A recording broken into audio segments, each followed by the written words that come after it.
여러분 안녕하십니까? 오박사의 공연예술 이야기 103회를 녹음하도록 하겠습니다.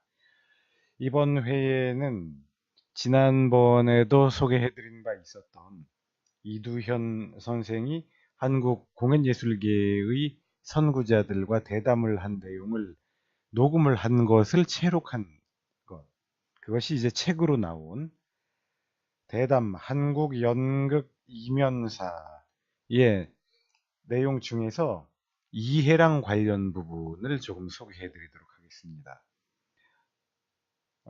이두현 선생이 이해랑과 1968년 11월 26일 날 녹음한 내용이라고 하는데요.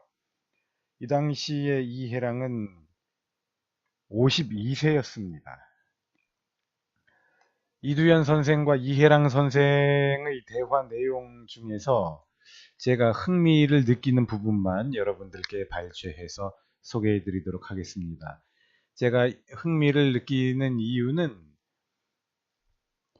이분의 고백이, 이분의 술회가 이른바 신극 계열 인사들이 생각하던 신극의 이미지, 또 그들이 생각하는 리얼리즘의 이미지 등에 대해서 어떤 그 특징적인 인식을 드러내고 있다고 제가 보기 때문입니다.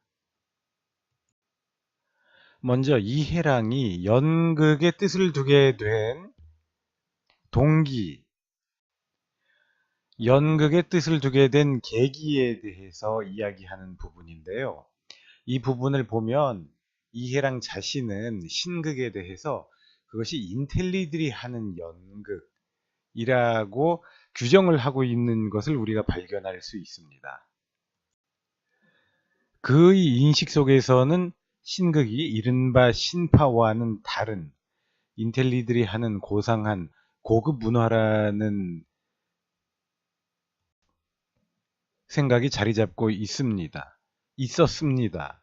이것이 원래 그에게 어릴 때부터 자리 잡고 있었던 생각인 건지, 아니면 그가 나이 든 후에 이른바 신파 세력과의 갈등을 겪은 후에 자기 합리화나 자기 차별화를 위해서 형성하게 된 생각인지는 모르겠습니다만, 어쨌건 1968년도에 이해랑이 50대의 나이로서 이러한 인식을 드러내고 있는 점은 흥미롭다고 보겠습니다. 이두현은 이렇게 질문합니다. 그런데 연극의 뜻을 일찍부터 두셨던 모양이죠? 학교를 그렇게 택한 걸 보니까 라고 묻습니다. 이해랑은 일본 대학 예술과를 나왔거든요. 이러한 질문에 대하여 이해랑은 다음과 같이 대답합니다. 여러 가지 이유가 있겠습니다만 제가 그 전에 연극이 진실하다는 것을 안 것은 어렸을 적에 저는 안드레예프의 뺨 맞는 그 자식, 그걸 천도교당에서 갈도회라는 것이 할 적에 봤고, 또 이백수 씨가 대학으로 혹은 카츄샤 하는 것을, 토월회죠, 그런 것 하는 것을 제가 서울서 자랐기 때문에 어렸을 때부터 이미 그런 연극을 봐왔습니다. 그 외에는 대체로 김소랑 일행이니 혹은 심의대니 조선 연극산이 신파의 연극이 판을 쳐서 그 전에 안드레예프의 뺨 맞는 그 자식 같은 연극을 하던 기운, 또 토월회의 반아마추어 혹은 진실한 연극을 우리 땅에 소개하려는 기운이 차차 없어지고 흥행극단이 판을 쳤을 적에는 주로 흥행극단 연극을 봐왔습니다. 그러나 철이 나가지고 저한테 영향력을 준 것은 역시 극예술연구회의 연극운동입니다.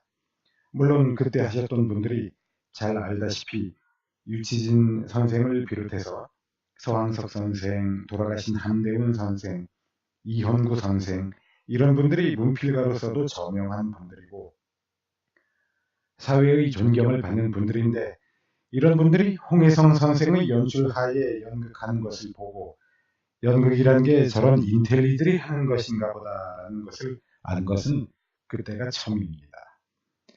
식자들도 연극을 하는 것인가. 그래서 그 사람들 하는 연극을 본 기억이 지금도 납니다만은 포기와 베스, 그땐 포기라고만 했죠. 제가 불행히도 극연주의 장립 공연이니 그것 구경을 못했습니다.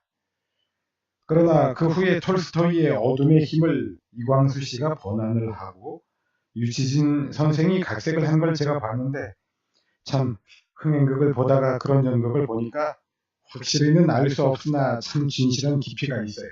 아하, 이런 것이 연극인가 보다 깨달았죠.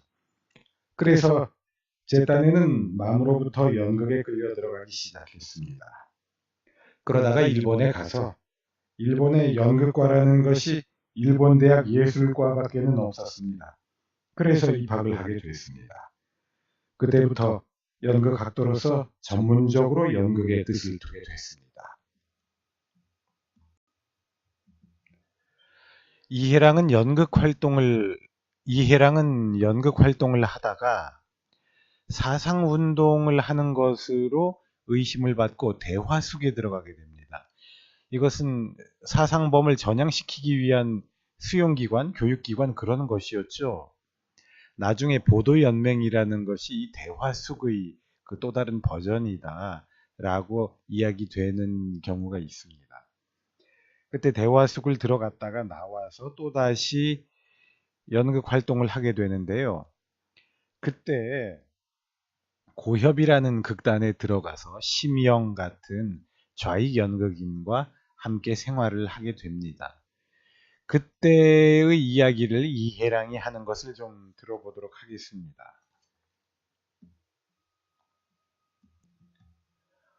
보호사가 네가 정업을 갖고 싶으면 네가 정업을 갖기 싫고 연극을 하겠다면 소개를 해준다. 그래가지고 소개를 해줄 극단이 그때 말하자면 신파극단인데 조금 이념적인 신파연극을 했죠. 뭐냐 하면 일제에 아부하는 신파를 했습니다. 그게 이북에 가 있는 심영이라는 친구가 주동이 되어 있는 고협이라는 극단입니다. 고협이 뭐냐 하면 심영이니 그런 사람은 사상적으로 검속된 일도 없거든요. 그런데 야마토 축구라는 게 하도 세력이 세고 그러니까 자진해서 야마토 축구의 어용극단이 되어버렸어요. 자진해가지고. 내용적으로는 아주 우스꽝스러운 극단입니다. 고협이라는 게. 대외적으로는 한학수 씨가 재정적으로 돌봐주고 그랬죠. 그렇지만 이용을 했는지 어쨌는지 자진해서 야마토 축구 어용극단이 됐어요. 그때 보호사가 그 극단이면 안심할 수 있다. 너를 거기다 소개해주마 해서 제가 몇 년 고협 단원으로 따라다닌 일이 있습니다. 북경도 가고 지방순회도 가고 그때 잊혀지지 않는 것이 제가 들어가서 처음 한 것이 지금 이북 가서 죽었다더만요. 함세덕군이 현진건 선생의 무영탑을 각색했습니다. 소설. 그때 심영이라는 녀석이 자꾸 고협을 자꾸 신극단체로 만들고 싶어 해서 그래가지고 함세덕을 기용을 했고 각색을 시켰고 연출은 유치진 선생한테 맡겼어요. 그래서 신극적인 진실한 연극을 제 딴에는 해보겠다는 시도였겠죠. 그러니까 제가 주연을 했어요. 그 작품에 주연을 해가지고 주인공이 아사달 아닙니까? 그래서 주연을 했는데 서울 공연 일주일 끝내고 지방을 떠나요. 그때 단장은 심영이죠. 근데 이놈이 뭐라 그러냐면은 그때 삼두정치라 그랬는데 박창한, 주인규라고 있습니다. 영화배우로 아리랑의 악한 노릇을 하다가 함흥 가서 좌익운동 해가지고선 함흥 비료공장에 폭탄을 가지고 폭발을 시키려다가 검속돼가지고 오래 고생을 하긴 했죠. 무지스러운 인간입니다. 예술가는 아니에요. 아리랑의 악한으로 나왔죠. 나운교의. 박창한이라고 신파극단 만든 친구가 있어. 이 셋이 의논을 해서 말하자면 그때 삼두정치라고 했습니다. 극단을 꾸려가는데 근데 청무격으로 심영이가 봤죠. 이놈이 다니면서 이해랑이라는 배우는 동경서 나온 지 얼마 안 되니까 서울서는 주연을 했지만 지방 가면 이해랑을 누가 하느냐 말이야. 인기가 없으니 손님이 들겠느냐. 흥행 망한다. 내가 해야겠다. 그러니까 그건 그 사람이 해야 한다고 나설 사람이 있습니까? 좋다 좋다 하니까 지방에서 나가는데 지가 그걸 하겠다는 거예요. 나하고는 나이가 2살 차이입니다. 그놈은 중학만 졸업하고 연극을 했지만 난 명색이 대학을 졸업 맞고 했으니까 우리 극단 배우로서는 나보다 훨씬 빠르지만은 나이는 나보다 2살 어린가 그래요. 나쁜 놈이다. 남의 배역 뺀 놈이 어딨냐? 네가 해라. 그러고 난 안 나갔죠.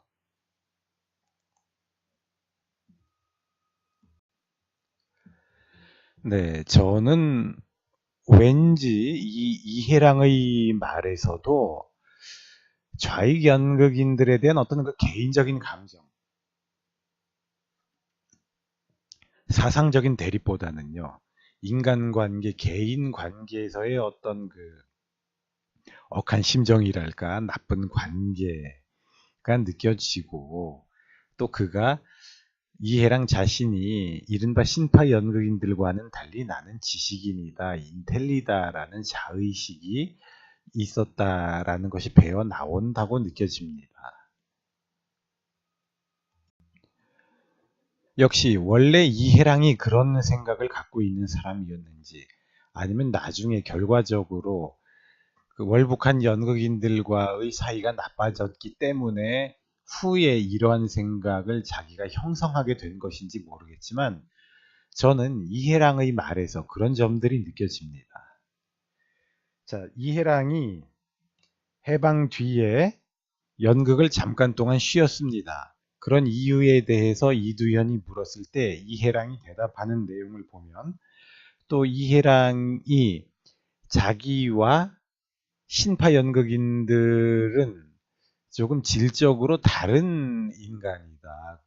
신극과 신파는 같이 취급할 수 없는 연극이라는 범주 안에서 같이 취급될 수가 없는 정체성을 가지고 있다라고 이야기를 하는 듯한 내용이 있거든요. 제가 그 부분을 또 읽어보도록 하겠습니다.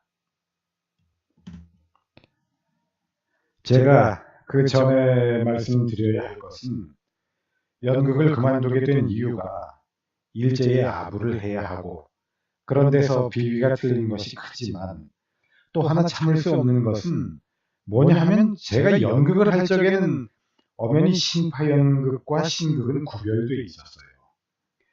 대중은 몰랐지만 우리 딴에는 신극을 인테리로 알고 의식적으로 연극을 하는 사람으로 서로 존경하고 이 신파극단이라는 것은 뭐냐 하면 아무 내용도 없이 그걸 직업적으로 그냥 내용 없는 허수아비 짓을 하는 패거리로 우리는 인정을 그래서 도저히 그 둘은 합칠 수 없는 것이다.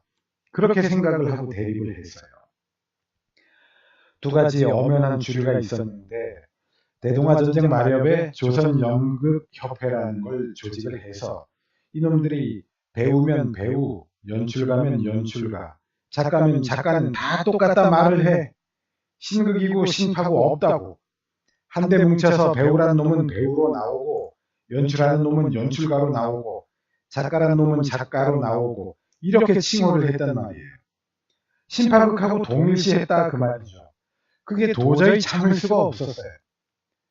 통일시 당하면 우리의 존재라는 것은 프라이드도 꺾이고 신극인으로서의 또 하나는 전제도 또 그냥 말할 수 없이 희미하기 짝이 없어요. 미약하기. 저놈들은 스타플레이를 하거든요. 신파라는 건 말이죠. 그런데 불만을 품고서 더 비위가 틀려서 일제 마렵의 연극을 그만뒀었는데 해방돼서 올라와 보니까 그 판도가 그대로 재현이 되고 있어요. 그 연극계 판도가 대동아 전쟁 마렵의 신파와 신극을 혼동시했던 그 판도가 그대로 재현되고 있어요.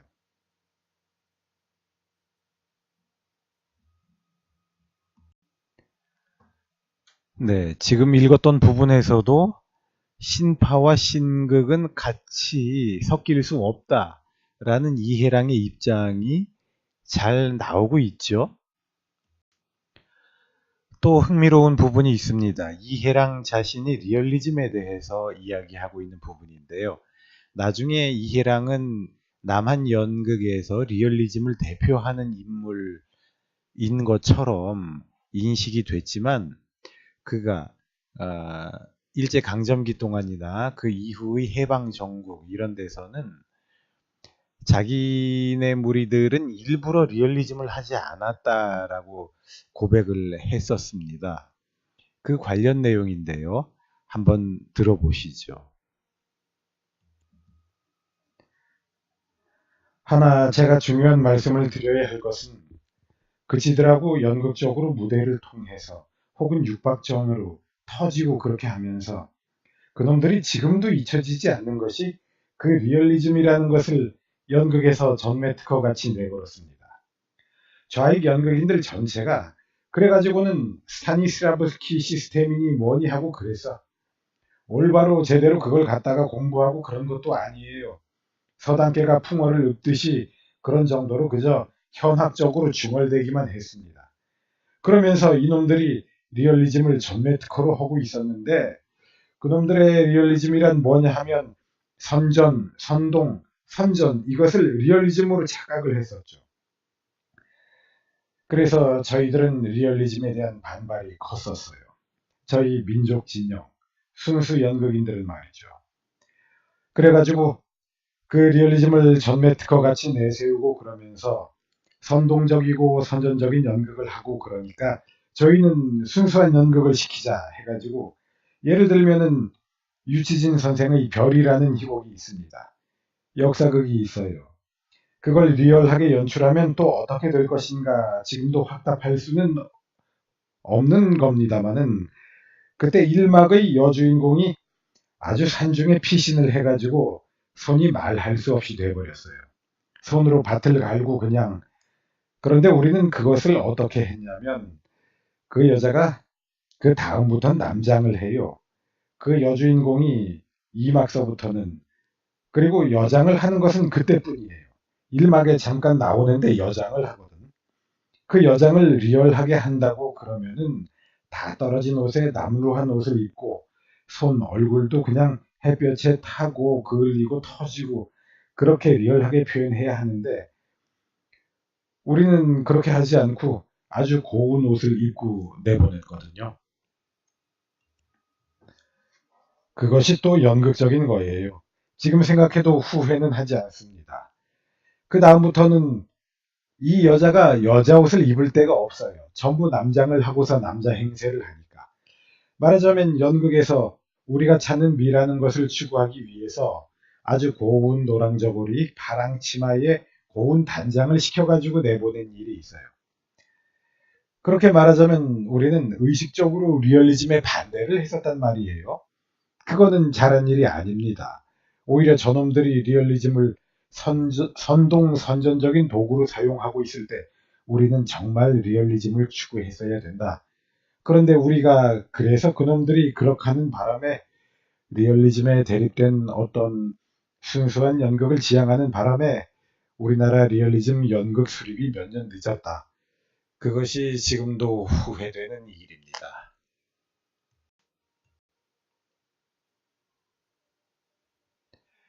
좌익 연극인들과 우익 연극인들 사이에 대립과 갈등이 얼마나 사상적인 것에 기인했던 것이건 간에 이해랑은 그러다가 좌익 연극인들에 의해서 테러를 당합니다.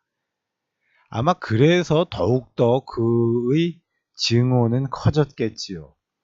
그가 스스로 그때 테러 당했던 일에 대해서 이야기하는 것을 한번 들어보시겠습니다. 제가 테러를 당한 예를 하나 들면 이런 것이 있었어요. 단성사 위인데 거기 선술집이에요. 그때나 이때나 술을 좋아하니까 종로에서 술을 한 잔 먹다가 그때 할머니 집에 있었거든요. 와룡동 도나문 앞에. 거기 가다가 선술집에서 구수한 냄새가 나길래 친구하고 둘이 들어가서 바깥에서 술을 먹는데 방문이 열리더니 보니까 이놈들이 그날 회의인 모양이라. 그 선술집에서 좌익분자 연극인들이. 그래, 난 보니까 이놈들이 술을 더 달라고 방문을 열었을 거 아니에요? 내가 바깥에서 소위 입주 다찐 놈이 하고 있는 걸 보더니 인사를 하고 인사말로 들어오라는 거죠. 들어와서 같이 한 잔을 하자는 거죠. 그 전부터 아는 놈들이니까, 일제 때부터. 그때 안 들어가는 걸 들어가지 않는 건데 친구들이니까 들어갔단 말이에요. 들어갔더니 한 놈이 이런 얘기를 한단 말이에요. 지금 생각하면 조용출이야. 유행가사 쓰다가 해방 후에 희곡도 쓰고 그런 친구가 있어요.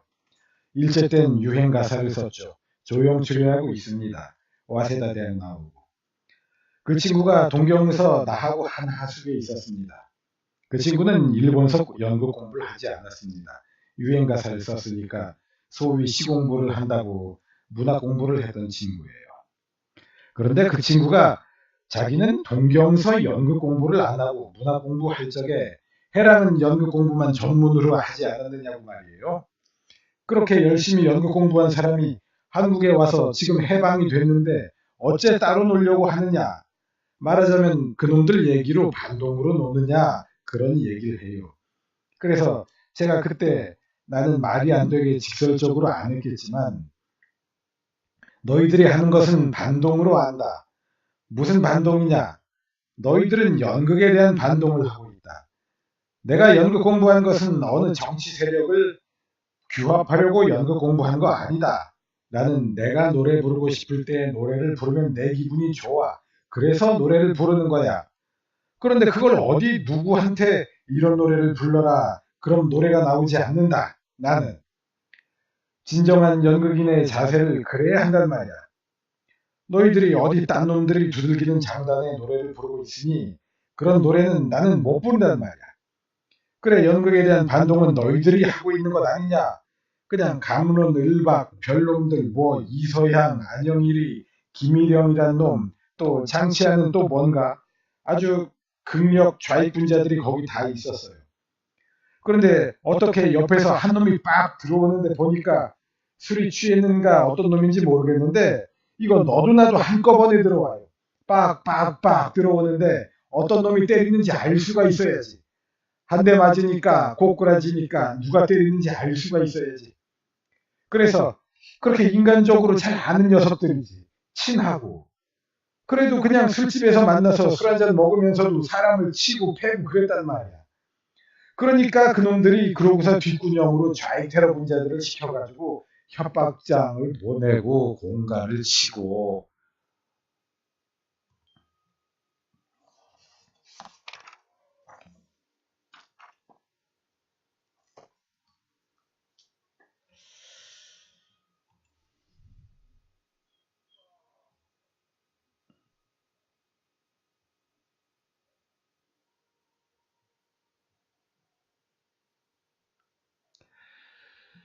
네. 이해랑은 칼을 맞았던 적도 있었을 겁니다. 좌익 연극인들에게. 이런 식으로 이해랑은 좌익 연극인들에 대한 징후가 커졌을 것이고 이해랑 자신도 좌익 연극인들을 폭행 때리기도 하고 그랬을 겁니다. 지금 제가 문헌을 확인해 보진 않았지만 그냥 제 기억에 의하면 그런데요.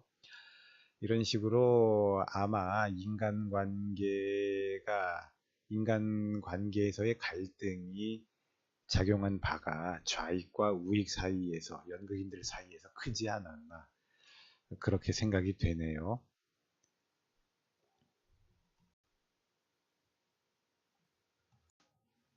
물론 이념도 중요했겠지만 이해랑 자신이 방금 말했듯이 평소에 자기들끼리 친구로서 지내고 술도 같이 먹고 잘 놀았다고 그러지 않습니까? 지금 방금 제가 읽어드린 에피소드는 자기들이 술 취해가지고 젊은 기운에 술 기운에 또 뭐가 한판 일이 후닥닥 벌어졌던 모양입니다. 이해랑의 개인적인 느낌과 생각을 말하는 것을 이제 기록한 것이니까 역시 우리가 비판적이고 분석적으로 읽어야 할 필요가 있을 것 같습니다. 저는 지금으로서는